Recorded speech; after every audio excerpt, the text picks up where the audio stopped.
नी transplant आजकल लगातार चर्चा में है और उसकी रिक्वायरमेंट और डिमांड बढ़ती जा रही है। अब हमारा जो लाइफस्टाइल है वो बहुत सेडेंट्री हो गया है। वज़न लोगों का बढ़ना शुरू हो गया है फास्ट फूड की वजह से, और कई हद तक ये जेनेटिक भी है, आनुवांशिक है। अगर माता को है तो बेटी को भी होगा। थायराइड की डिसऑर्डर की वजह से भी हो जाता है।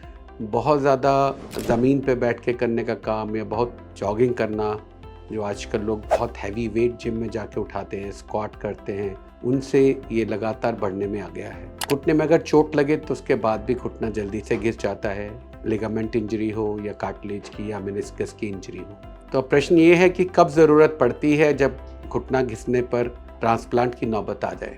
तो 3 चीज़ें इसके लिए इम्पॉर्टेंट होती हैं। एक, आपको दर्द कितना हो रहा है। क्या आप दर्द के मारे आधा घंटा भी खड़े नहीं हो पाते, आधा घंटा भी चल नहीं पाते?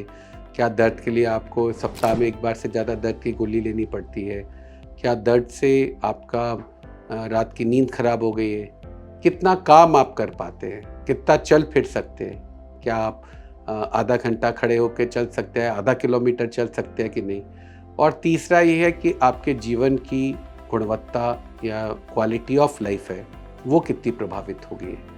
इन चीज़ों के चलते इस बात का अनुमान लगाया जा सकता है कि उस घुटने से रोगी को कितनी तकलीफ़ हो रही है। हाँ, अगर तकलीफ़ बहुत ज़्यादा है तो ऐसे में सर्जरी की ज़रूरत पड़ सकती है। वो सर्जरी कई प्रकार से होती है। अगर कार्टिलेज इंजर हो गई है, मेनिस्कस में इंजरी हो गई है, तो दूरबीन से, आर्थ्रोस्कोपी से उसको ठीक किया जा सकता है। अगर अलाइनमेंट ख़राब हो गई है और पेशेंट अभी युवा है तो एक सर्जरी के द्वारा, जिसको हाई टिबियल ऑस्टियोटॉमी कहते हैं, घुटने की अलाइनमेंट ठीक की जा सकती है और घुटना कुछ साल और चल सकता है।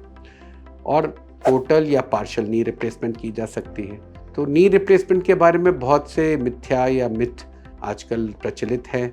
तो नी रिप्लेसमेंट के बाद में इमीडिएटली पेशेंट चलने फिरने के लायक हो जाता है। जो ही उनको एनेस्थीसिया का इफ़ेक्ट ख़त्म होता है, उनको एनकरेज किया जाता है कि ज़्यादा से ज़्यादा अपनी एक्टिविटी ऑफ डेली लिविंग करें, एक्सरसाइजेस करें, ताकि इतने साल से जो घुटना टेढ़ा था और जो मांसपेशियाँ अब बहुत सी कुछ काम नहीं कर रही थी, उनको वापस काम पे लगाया जाए। कुल मिला के लगभग 5 लाख घुटना का प्रत्यारोपण भारतवर्ष में हर साल होता है। और अगर ये ऑपरेशन ठीक पेशेंट में ठीक तरह से किया जाए तो 1 साल पे कोई भी रोगी इस बात पे पछतावा नहीं करता कि मैंने ऑपरेशन क्यों कराया। इससे लाइफ चेंजिंग ऑपरेशन, जीवन की क्वालिटी बहुत बढ़ जाती है, चलना फिरना अच्छा हो जाता है। जो लोग अब आना जाना अपना कम कर चुके थे, हॉलिडे पे जाना बंद कर चुके थे, जिनको मंदिर जाने में या पूजा के लिए जाने में या किसी ब्याह शादी में जाने में मुश्किल होती थी, वो एक बार फिर से नया जीवन प्राप्त करके एक अच्छी जीवन की शुरुआत एक बार फिर से कर सकते हैं।